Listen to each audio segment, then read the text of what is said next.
Xorazmdan Qashqadaryoga kelin bo'lsang. Assalomu alaykum, chaqqonmisiz? Ya ular sizga man chakniyman dadangiz chakarlar. Yo'q, chaqqonmisiz, salomatmisiz degani. Sal qo'lli, sirim ochilishi. Hamsayalar chiqib qolsa kelin salom qil. Hamsaye novi. Hamsa endi qo'shnida. Ko'ngilchi desangiz-a? Nima deyapsan? Bala umuman tushunmay gapingga. Shu giddi kuyganni aytsa, ertalabdan turay ichidim, sallan oldinga boray ichidim, u bu joyga o'tiray ichidik. Shunda hamma gap ichidim qo'shsa Qashqadaryocha bo'ladi ekan. Kelin, o'g'limga bir kadi tayyorlaylik. Juda yaxshi ko'radi-da. Kadi? Menga ko'rsataman Azamat kadini. Balaysiz Azamat sansiraysiz. Aytgancha nima dadangiz gapirmayapsiz? Bizda kiylacha atama gaplash mumkin emas. Tushunmadim baribir. O'g'lim kelsa tarjima qilib berar.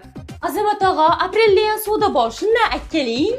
Balam, aprelligan parashok zo'r ekan, o'shani olibki. Bir-biringlar tushunmayapsizlar, lekin bir xil gap gapiryapsizlar-da. Yigit kelyapti-ku, parashyot xotiniga beryapti-ku. Kirlar yuvyapti-ku, toza bo'lyapti-ku. Bu nima Azamat? Kelin, qachon endi tuxum barak yeymiz? Yumurta barak pishirib bersam bo'ladimi? Xorazmdan kelin olish zo'r ekanda. Tilishidan o'tgan kun tez gapirsa, qo'shiq aytibdi deb o'ylab ketdim-man. Uyi uzoqligi unasiga ham ketib qolmay ekan. Lekin bitta menusi bor ekanda.